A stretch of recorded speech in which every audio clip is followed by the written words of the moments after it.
What's up guys? So short video lang tayo ngayon.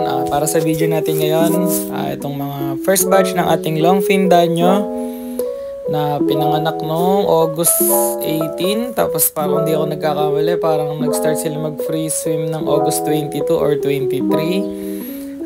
Turning 2 months na sila ngayong October 22 or 23, basta third week na October, turning 2 months na sila. Bali, ang gagawin lang natin dito, napansin nyo, no, medyo madaming white, may blue, tas yung mga neon green.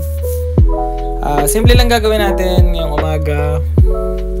Bali, huhulihin ko lang yung majority nito, tapos isasort ko lang yung mga kulay nila.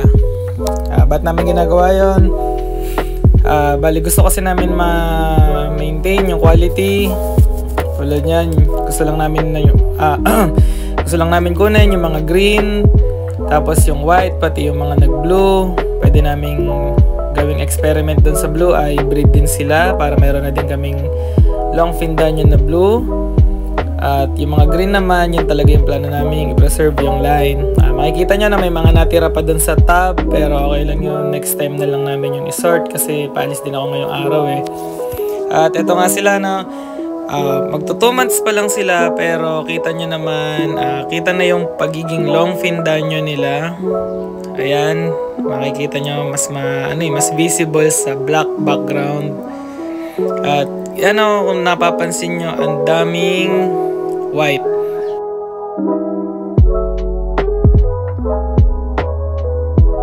At ito naman sila nung na-separate na namin. Dito sa tab na to, puro green na. Ayan. Kasi kaya namin tinatanggal yung ibang kulay kasi kakumpetensya din sa pagkain yan eh. At least itong mga to, ito talaga yung target na color namin.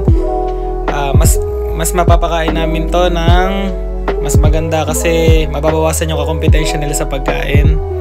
At ito naman yung mga nag-white at nag-blue. Ang dami din, no?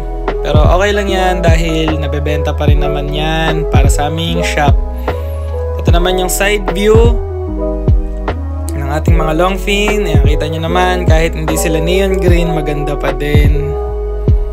Siguro i-breed ko pa rin yung mga blue, no? Para may iba kaming strain. Doon pala nagagaling yung blue sa green. At ito naman yung mga neon green natin. Dito maganda, no? Kasi lamang pa din yung neon green. Kumbaga majority pa din ng fry ay nakuha nila dun sa sa parents, sa pagiging neon green longfin danyo.